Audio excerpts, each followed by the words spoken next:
Gipangadaman na karon sa Zamboanga City Disaster Risk Reduction and Management Office ang posibleng epekto sa La Nina, ilabi na ang mga pagbaha sa syudad.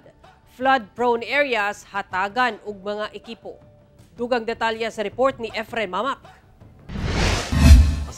Presko pa sa hunahuna ni EJ Jalil ang mga nasinating pagbaha kaniadto sa ilang lugar sa Barangay Putik.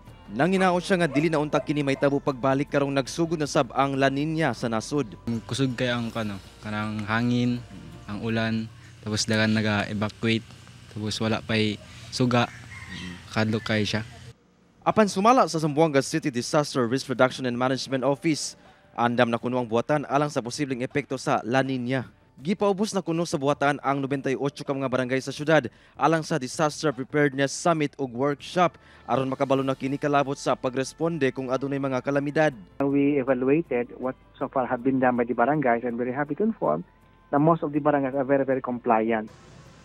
Hatagan sab sa buhatan ng mga flood-prone areas nga barangay sa syudad ug mga aluminum speedboat ug life jacket aron paspas kini makaresponde og dili na gikinahanglan magulat pa sa CDRRMO. Gigahinan kini og usa ngadto sa 2 million pesos nga pondo.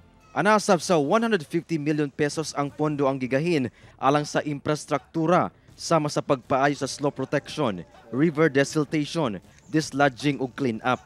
Ubos sab sa 5-year plan sa buhatan. Duna kunoy 2 ka evacuation centers ang nakatagdang itukod karong tuiga aron malikayan ang paggamit og mga eskwelahan isip evacuation center kung dunay mga pagbaha. Kauban si Sim Romero sa kamera. Ako si Efren Mamak para sa One Mindanao.